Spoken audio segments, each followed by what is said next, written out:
მოგესალმებით. მინდა მადლობა მოვახსენო სააგენტო პირველს მოწვევისთვის.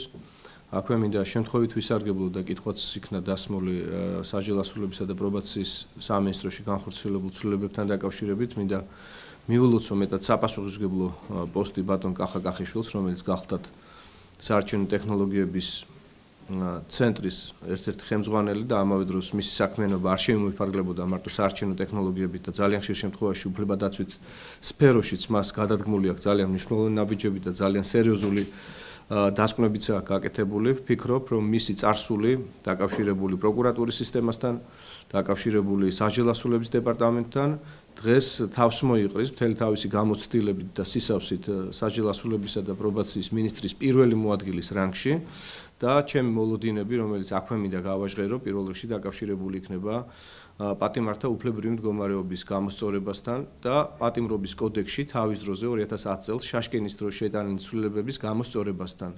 სწორედ ამ ცვლილებების საფუძველზე მოხდა, რომ საჯარო ასრულების დეპარტამენტის ხელმძღვანელს მიეცა დისკრეციული უფლებამოსილება და ძალიან ბევრი პატიმარი დღევანდელ დღეს იმყოფება დახურულ სისტემაში.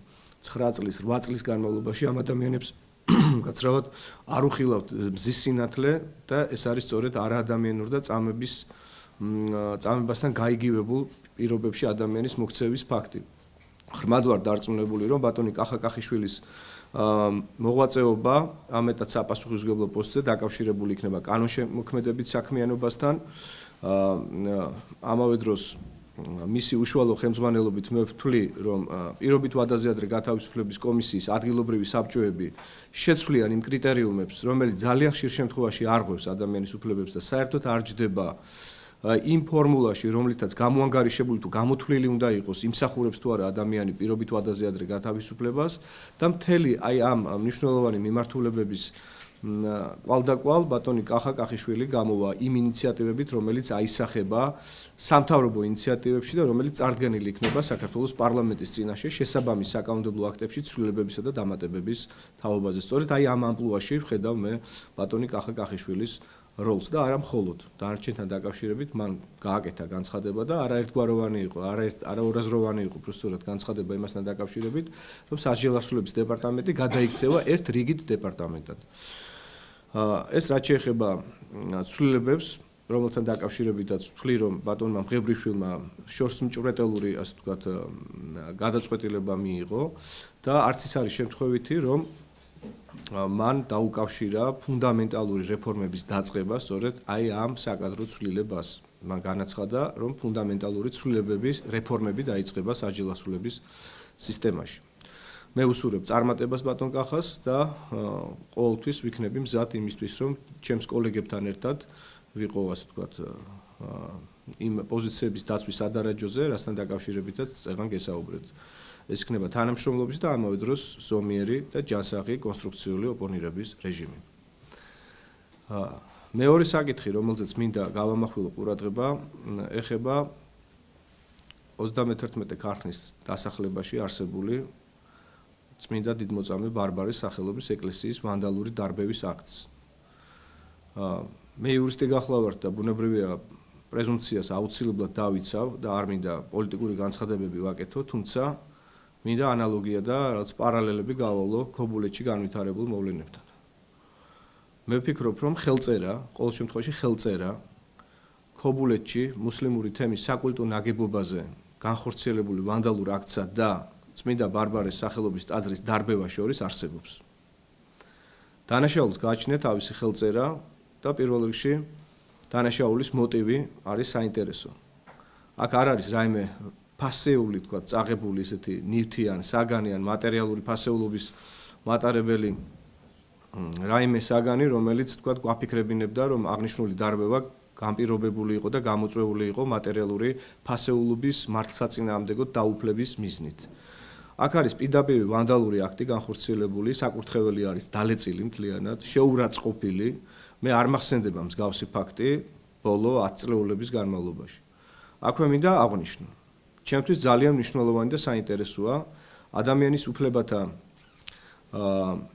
ცენტრის, ამავე დროს მისი ყოფილი ხელმძღვანელის და დღევანდელი სახალხო დამცველის ბატონი უჩან ანუაშვილის პოზიცია სახალხო დამცველის აპარატთან ფუნქციონირებს ეგრეთ წოდებული ტოლერანტობის საბჭო, იცით თქვენ ბექა მინდიაშვილი გახლავთ მისი ხელმძღვანელი და რელიგიის საკითხებთან დაკავშირებული საანგარიშო მოხსენებები იწერება მის მიერ.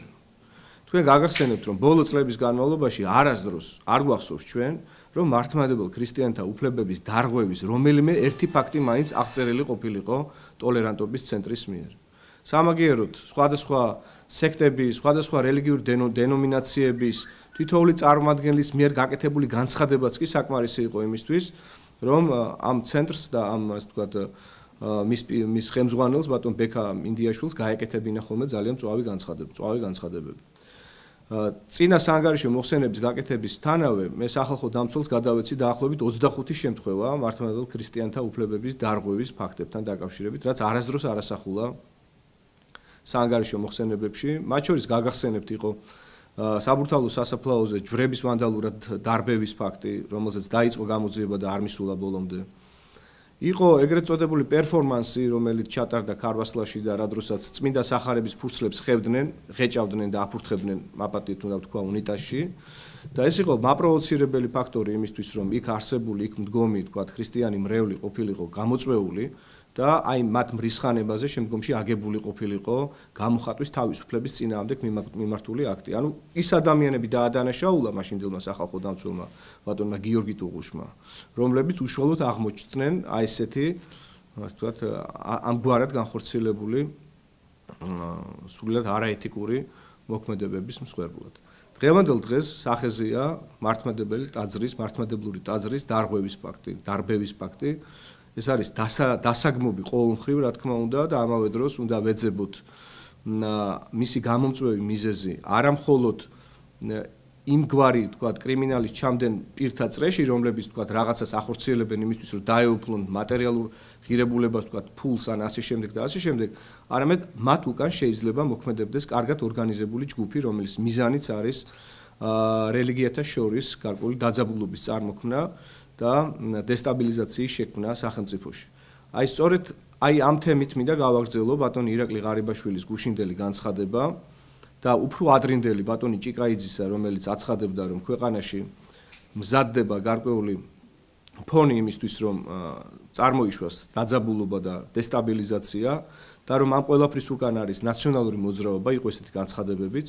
მე კიდევ ერთხელ მინდა აღვნიშნო, რომ ხაზი მინდა გაუსვა, რომ პრეზუმპციას ვიცავ და არავის არ ვდებ რამეში ბრალს, თუმცა იგივე ზაზა დავითაიას ცემის ფაქტი, თქვენი კოლეგის ცემის ფაქტი, რომელიც ასე ვთქვათ, მიყუჩდა და არავითარ რეზონანსი აღარ მოჰყვა მას შემდეგ, რაც მასზე თავდამსხმელები მხოლოდ 4000 ლარიანი გირაოთი იქნენ გათავისუფლებული და მინდა თქვენ კითხოთ, აი აქვე სანამ გავაგრძელებთ ჩემ აზრს. როგორ გონიათ, თქვათ, ისეთი ცენტრალური ტელევიზიების, როგორც არის, თქვათ, რუსთავი 2, იმედი, გნებავთ საზოგადოებრივი მაუწყებლის ჟურნალისტის მიმართ, რომ ყოფილიყო ესეთი თავდასხმა. ის ჩამოვიდოდა პირველი ფურცლებიდან ყოველდღიური სიახლეებისა და ინფორმაციებისა.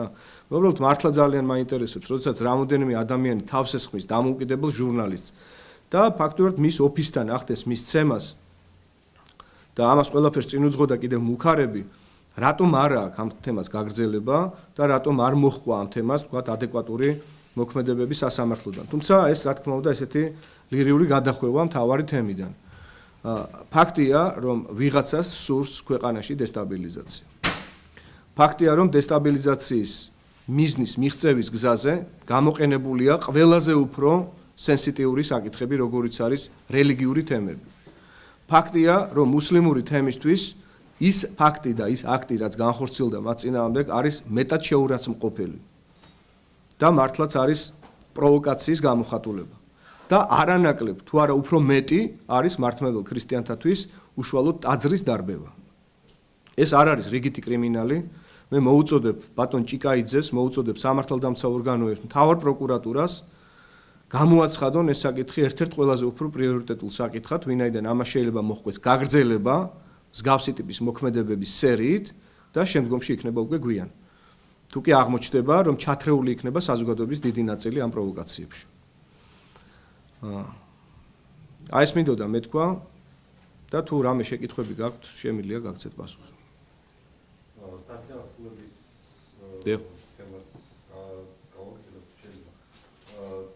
ახსენეთ რომ დაემთხვა ფუნდამენტურ ცვლილებებს, საჯარო სულების დეპარტამენტი ამ ცვლილებებთან ახლად მინისტრ მინისტრის დაქვემდებარებაში გადადის კლიანად და მინისტრი იქნება მაკონტროლებელი და ხელმძღვანელის პორტფელი. თქვენ როგორ შეაფასებთ ამ ცვლილებას და როგორ ფიქრობთ, რამდენად გაწდება მინისტრი უშუალოდ რამდენ ფუნქციებს უშუალოდ დეპარტამენტის დაქვემდებარებას? კარგი კითხვაა და დიდი მადლობა ამ შეკითხვისთვის. ალბათ თქვენ ისიც გეცოდინებათ, რომ ორგანული კანონით გათვალისწინებული ნორმა გულისხმობს საჯარო ასულების დეპარტამენტის ხელმძღვანელის აბსოლუტურ დამოუკიდებლობას მთელ რიგ მოქმედებებში, როგორიც არის მაგალითად პირისთვის შერჩევა, სად მოიხადოს სასჯელი, ნახევრადღია დაწესებულებაში თუ მთლიანად დახურულ დაწესებულებაში, იმ შემთხვევაში თუ კი მას მისჯილი აქვს 10 წელიწადზე მეტი ვადა თავისუფლების აღკვეთის სახით და იგი მხილებულია ძიმიან განსაკუთრებით ძიმე კატეგორიის დანაშაულში. როგორ გონიათ თქვენ ეს ნორმალურია, როდესაც პოლიტიკურად პასუხისმგებელი პირი არის მინისტრი მის მოქმედებებზე, ხოლო მას გააჩნია სრული აბსოლუტური ავტონომია და დისკრეცია, სხვა შორის იმგვარი დისკრეცია, რისი უფლებაც თავის დროზე ჰქონდა მხოლოდ სასამართლოს. თქვენ იცით, რომ რეჟიმების შერჩევის პრეროგატივა იყო სასამართლოს პრეროგატივა. დღესდღეობით აი ეს უფლება შაშკინის მიერ განხორციელებული ცვლილებების თანახმად, თან კანონთა იერარქიაში ისეთი მაღალი დონის კანონში, როგორც არის ორგანული კანონი, მინიჭებული აქვს საჯარო ასულების დეპარტამენტის ხელმძღვანელს სრულად არანორმალურად მიმაჩნია და აქედან გამომდინარე, ვინც არ უნდა იყოს მინისტრი, მე ხომ ღევრიშვილზე არ მაქვს საუბარი, ვფიქრობ, რომ საჯარო ასულების დეპარტამენტი უნდა ექვემდებარებოდეს საჯარო ასულებისა და პრობაციის მინისტრს პირად საკურაციო ზონაში. და მე საერთოდ გამაჩნია საერთოდ სხვა ხედვა, ეს არ ეხება თქვენ შეკითხვას, უბრალოდ მინდა იცოდეთ, რომ მე ვთვლი, რომ საჯარო ასულების სამინისტროს არსებობა არ არის ზოგადად აუცილებელი პირობა ამ სისტემის განვითარებისთვის. ვთვლი, რომ ეფექტური იუსტიციის სამინისტროს ასე ვთქვათ არსებობის პირობებში საჯარო ასულება უნდა იყოს დეპარტამენტის სახით წარმოდგენილი იუსტიციის სამინისტროში და ცალკე ვთქვათ ხარჯები საჯარო ასულებისა და პრობაციის სამინისტროს შექმნის მიზნით არ უნდა გამოიყოფოდეს საქართველოს ბიუჯეტიდან. ეს ალბათ მომავლის საკითხია, მაგრამ დღეის მდგომარეობით აბსოლუტურად გამართლებულად მიმაჩნია ბატონი მღებრიშვილის ნაბიჯი იმ მიმართულებით, როდესაც საჯარო ასულების დეპარტამენტი ექვემდებარება მას და შესაბამისად პოლიტიკურ პასუხისმგებლობას მათ შორის როგორც პოლიტიკური თანამდებობის პირი მთლიანად იღებს მინისტრი. ეს არის სრულიად კანონზომიერი მოქმედება. რამდენად გაწდება პრაქტიკულად მინისტრი უნდა იყოს საქმის ყველაფერი. რა თქმა უნდა, ყველაფერზე უნდა იყოს საქმის.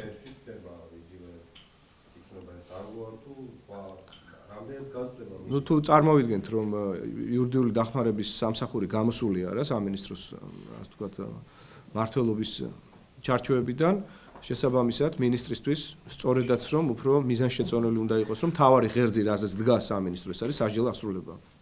თავარი, ყველაზე უფრო მნიშვნელოვანი რგოლი, სწორედ ამ ყველაზე უფრო მნიშვნელოვან პოზიციაზე პასუხისმგებლობა ჰქონდეს აღებული მას და რა თქმა უნდა, გაწვდება, თუ კი ეს პასუხისმგებლობა იქნება ბოლომდე გაცნობიერებული.